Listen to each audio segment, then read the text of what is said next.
Salam, hər vaxtınız xeyir olsun. Bugünkü dərsimizdə button yaradacağıq və həmin buttona müxtəlif CSS xüsusiyyətləri əlavə edəcəyik.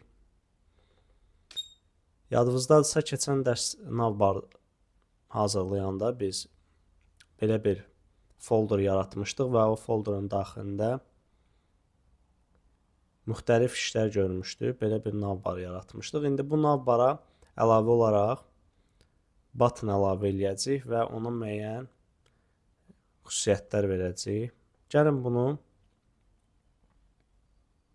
Visual Studio Code'da açaq.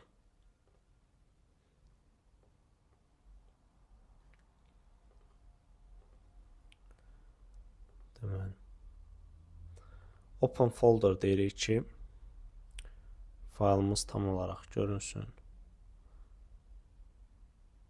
Folderımız daha doğrusu burada. Bizim CSS kodlarımız da açıldı. HTML kodlarımız da.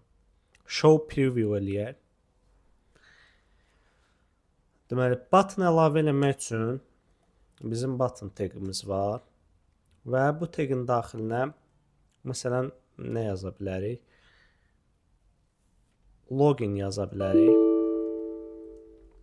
Bu buttona gələk burada müraciət eləyək CSS vasitəsilə. Deyirik ki, sənin rəng ehtiyac yoxdur. Padding ehtiyac var. Yuxarıdan aşağıdan 10 piksel, soldan sağdan 12 piksel dəyərində bir padding olsun. Yuxarıdan aşağıdan ölçünü biraz azaldaq. Bunun border radiusu olsun. Border olsun ilk növbədə 1 piksel solid. Border radius verək. Verə bilərik, daha doğrusu 15 piksellik bir border radius versək, bizim buttonumuz bu formada görsənəcək. 155 çox oldu. 15 pikselde bu cür görsənəcək. Daha sonra indi gəlin buna hover effekti verək. Hover pseudo klassını bunda tətbiq eləyək. Olduğu üçün bunu götürürük. Shift Alt aşağı düyməsini basaraq eynisini aşağıya köçürdürük. Daha sonra qoşa nöqtə qoyuruq və bura hover yazırıq. Bu işarə həmin bu elementin üzərində olanda bunda nə dəyişikliklər etmək istəyiriksə hamısını burada qeyd eləyə bilərik. Bunlar təkrarlanmağına ehtiyac yoxdur. Bura yeni xüsusiyyətlər yazırıq. Məsələn, background rəngi dəyişsin, olsun qara.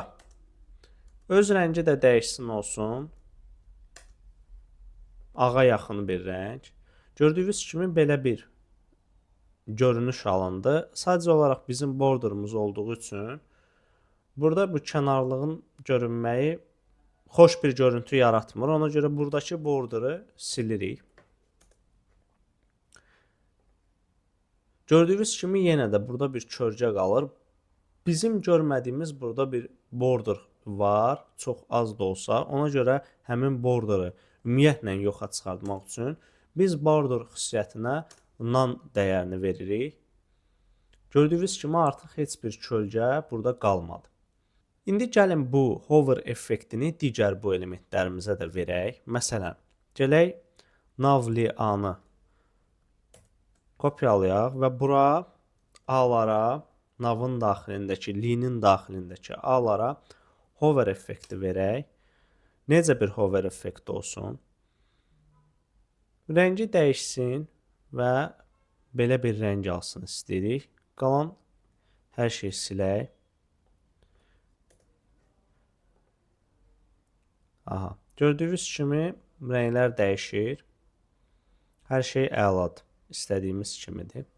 Məsələn, biz buttona belə bir şey də deyə bilərik ki, burada border radiusu 15 pikseldir. Bura gəlib deyə bilərik ki, burada border radiusu olmasın, 0 piksel olsun. O zaman da belə bir görüntü yaranacaq. Bunlar da müxtəlif xüsusiyyətlərdir. O sizin xəyal gücünüzə qalır, bura nələr vermək istəyirsiniz. Aha, daha sonra biz nə edə bilərik? Baxın, gördüyünüz kimi bunun üzərinə gələndə həmin dəqiqəsində buradakı style xüsusiyyətləri tətbiq olunur. Biz bunu istəmirik. İstəyirik ki, bu müəyyən bir vaxtdan sonra olsun. Ona görə belə bir xüsusiyyət var. Transition adlanır. Məsələn, bura yazsaq 2 saniyə. Gəlin baxaq görək nə dəyişəcək. Gördüyünüz kimi çox yavaş formada bizim CSS xüsusiyyətlərimiz tətbiq olundu. Lakin çəkəndə isə sürətli şəkildə bu əvvəlki vəziyyətini alır. Biz əgər istəyiriksə, biz mausu çəkəndə də bu yavaş-yavaş köhnə vəziyyətinə qayıtsın. Onda eyni bu xüsusiyyəti gəlib sadə button selektoruna da əlavə eləyə bilərik. Daxilinə əlavə eləyə bilərik. İndi baxaq.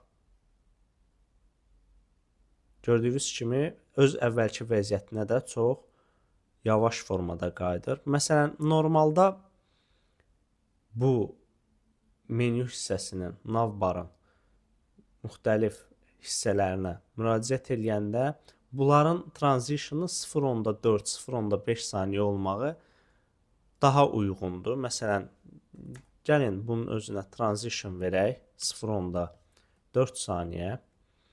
Eynisini burada tətbiq eləyək. Transition olsun 0.4 saniyə. İndi baxaq. Baxın, daha səliqəli keçid effektini biz əldə etmiş oluruq. Dediyim kimi, nə qədər şəkilləndirmək istəsəniz, o qədər fərqli xüsusiyyətlər də bura tətbiq eləyə bilərsiniz. O sizin artıq xəyal gücünüzdən asılıdır. Bugünkü dərsimizdə bu qədər. Sağ olun.